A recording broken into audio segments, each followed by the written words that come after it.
quise leer fragmentos de los poemas que tengo aquí subrayados porque considero que será conveniente escucharlos completos. La verdad me parece, pues me parecen piezas, unas joyas para mí. Entonces quisiera escucharlos completos.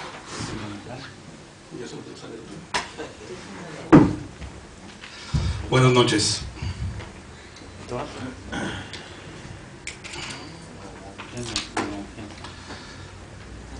El tono, el lenguaje, los decorados, la sintaxis, la fuerza centrípeta, fugaz y locuaz que todo lo aprende. Ya en Perdido, mas no tan loco, Meléndez ensaya sus temas, su tono, su posición en los escenarios, su manera irónica de abordar el paisaje y las personas, su latinidad manifiesta. En Perdido, mas no tan loco, encontramos el circo, la cerveza, las referencias pop nacionales como Pedro Infante, la música como un trasfondo de radiola, la noche, el inicio de su bestiario, y empiezan a aparecer los personajes reales que Memo transmuta en personajes irreales para que, paradójicamente, le den realidad a su narrativa poética. Cito: la cerveza, con el ocre frescor y benigna amargura, prende un latido de Malta en esta noche triste que se torna animosa con su sola burbuja. En Meléndez la amargura no llega a ser desgarro y el ensayo poético de Perdido, mas no tan loco, sirve como una prueba estudiantil para reconocer sus logros pero también sus extravíos. Meléndez ya no regresará nunca más a la edad lírica, facilona y sentimentaloide. Los sentimientos serán suplidos ahora por la mordacidad, por la ironía.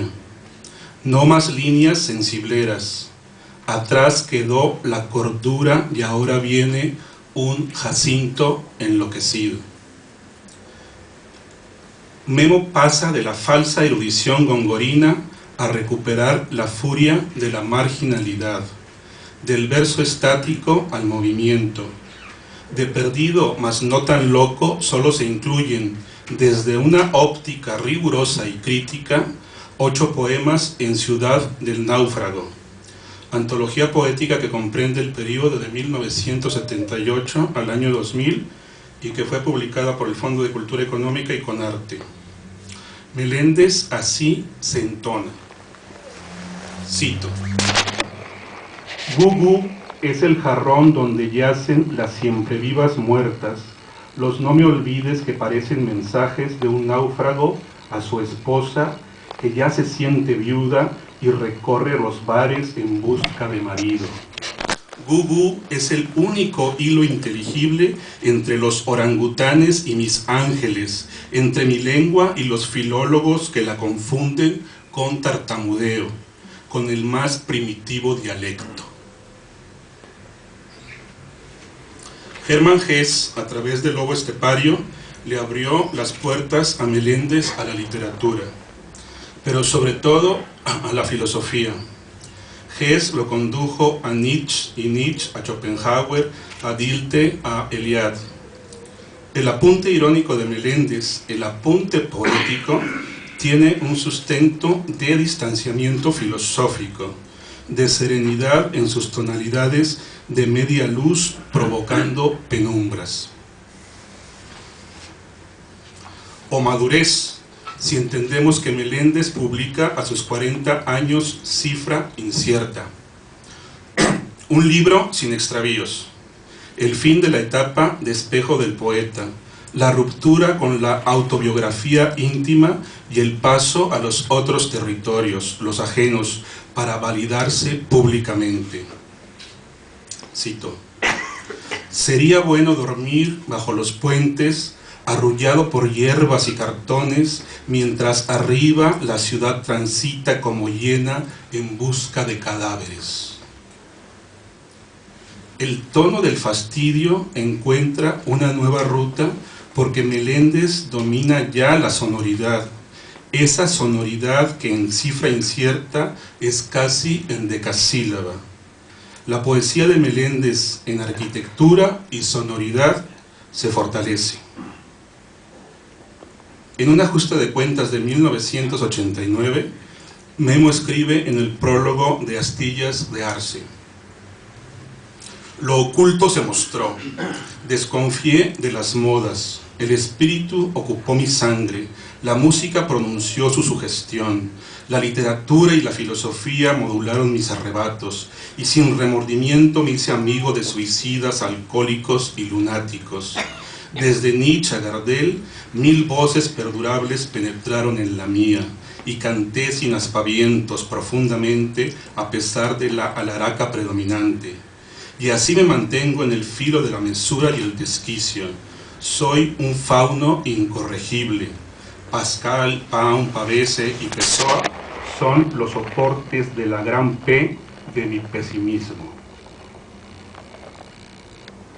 Astillas de Arce o Ishikawa revisitado. Cerezo, almendro, es igual rosa o blanco si susurrante, movida por recuerdos, su flor cae como lágrima.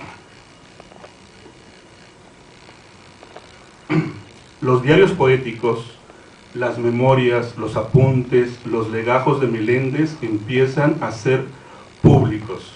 Y con Diario del Sillayama el poeta encuentra redondo, pleno, el sentimiento experto que ya no lo abandonará nunca. En palabras de Agustín García Gil: lo más importante es saber qué dice el poema, cómo es su carga emotiva, saber que nos habla de lo cotidiano de una manera muy refinada. Los puntos de contacto entre la mitología clásica y las canciones de Chelo Silva en Meléndez son sencillamente majestuosos.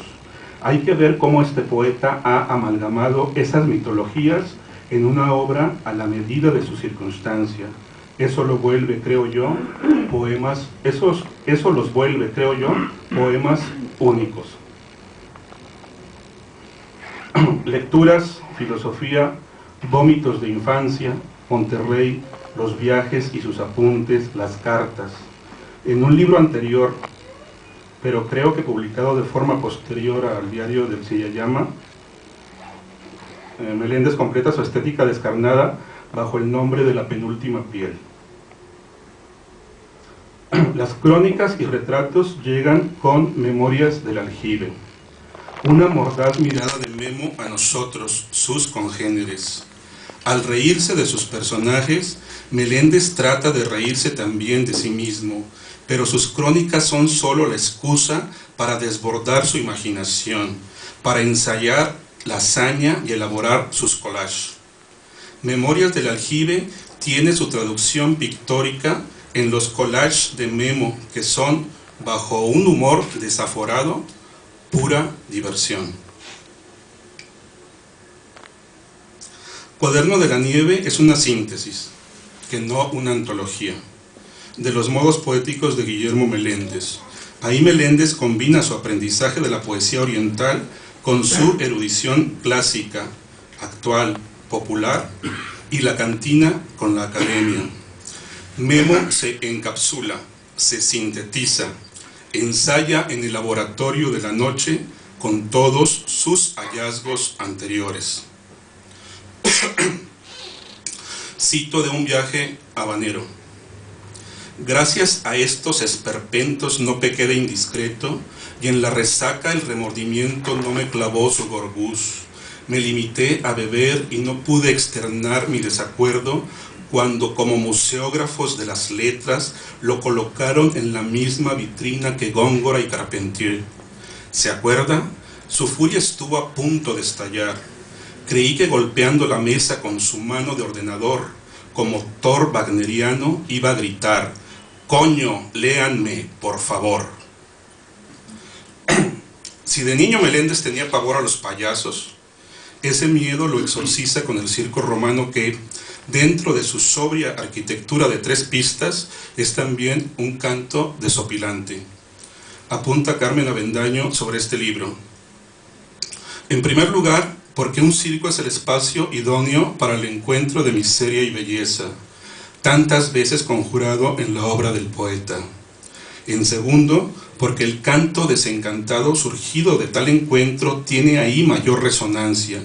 Y en tercero, porque la apropiación de la historia en la vida cotidiana y viceversa, que ha venido realizando Meléndez, es desarrollada aquí en torno a una metáfora común, la cual ejemplifica el poema Lioni.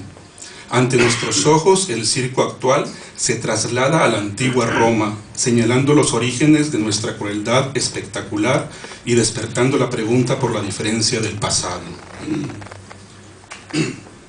Escribe Meléndez: el Imperio Romano se presenta sin sus 2 Agripinas, sin la lucha antiesclavista de Spartacus, y aparecen oliendo a mingitorio los leones de la Taide, y hay una catequista compungida, porque en lugar de bofes de caballos, las fieras buscan vísceras de santos. Sobre el legajo de la noche, el propio Meléndez argumenta: el libro no es nuevo. Se armó con textos incompletos o inéditos, arrumbados en los cajones de mi escritorio, y otros que aparecieron en revistas efímeras que por diferentes motivos no se incluyeron en colecciones ya editadas. Fueron pocos los que entraron sin cambios. Algunos solo sirvieron de sugerencias para crear nuevos poemas. No hay ninguna intención especial para la creación del legajo de la noche. Héctor Alvarado me pidió material para publicarlo en ediciones intempestivas. Reuní un manojo de poemas, los dividí en 2 capítulos y les puse un título. Eso es todo. Y sin embargo, ahí encontramos esta estampa ya clásica de Meléndez, que, en su brevedad, contiene toda la destilación de su posición ante el mundo y la poesía. Quisiera ser una papa recién sacada de la tierra, dice el poeta Takahashi, y yo agrego: quisiera ser la misma papa que después de hervir en una olla vaporosa se dejara morder por una boca desmolada. Así escribe Rogelio Flores de la Luz sobre Memo. Ser poeta en una ciudad mundo atroz, alienada, brutal, hace de Meléndez un náufrago urbano, lo cual implica para el poeta sobrevivir como otro, inventar y portar un disfraz, no con el propósito de negar la realidad, sino para mejor revelarla y revelarse, y de esta manera poder vivir la vida con algo de libertad e intensidad, y sobre todo para atisbar lo que hay detrás de las máscaras cotidianas y las puertas prohibidas. Y el Diario de un ruco es la coronación del humorismo negro de Memo. La ironía que danza en sus recurrencias, en la vía del vino que traspasa a Kierkegaard, en un baúl de soledades que es la crónica de un Monterrey ya desconocido, inhabitable y para siempre ajeno. Los viajes sin Virgilio mediante, el chilpayate que habita en el ruco, las estaciones del año amotinadas y el periplo que, al recorrer, descorre los lugares del sur del continente tan apreciados por el poeta. La poesía de Guillermo Meléndez no esconde, muestra. Es una poesía de escaparate, exhibicionista, como aquel hombre que enseña sus verijas a la gente en la plaza. Porque es narrativa, su poesía es descriptiva y no apuesta por el canto, sino por la arquitectura mínima y también por una épica solitaria que se reconoce antiépica. A pesar de la externalidad de la poesía de Meléndez, su tono es íntimo. Repito, su tono. Y esa tonalidad íntima describe lo de afuera, el paisaje con vida, con la ironía de una voz propia, es lo que le da carácter a su poesía, un carácter narrativo en el susurro del diario, en la memoria. No es gratuito entonces que sus libros sean sus diarios, sus memorias, sus cuadernos, sus legajos, sus apuntes. Contrario a Baudelaire, su diario íntimo siempre es un diario público y múltiple. Contrario a Edmundo de Amicis, no hay una moral, menos una moraleja en sus trazos, ni espejo ni retrato de la cotidianidad, transmutación del transcurrir y sus recurrencias. Como todo poeta, Meléndez también traduce al mundo, pero lo notable no es solo el ojo mordaz o el comentario irónico, sino el tono de lo público como un canto privado. Al narrarse a sí mismo, Meléndez incluye como decorado a los otros. Por eso la épica ajena es una antiépica y por eso el poeta lírico no se desborda, al contrario, se adhiere a esa tonalidad que se necesita íntima. Meléndez habla hacia adentro. Al conversar con los otros, conversa consigo mismo. Meléndez es el ombligo de su universo. Un ombligo que se enmascara en testigo, en fedatario de una tentativa estética, desencarnarse como personaje central para transmutarse en poeta. No la soledad del autorretrato, sino la técnica, el tono del autorretrato como dibujo múltiple. El testimonio de sí mismo bajo el argumento plural del escenario público, del decorado unánime. A la manera de Plotino, uno y múltiple. La poesía, se pregunta Meléndez y responde: monja mustia que escapa de un convento y en la barra de una taberna, sin que los borrachos la adviertan, bebe un trago de vodka y levita, elevándose hacia los labios de su lejano amor. Fauno incorregible, así sea.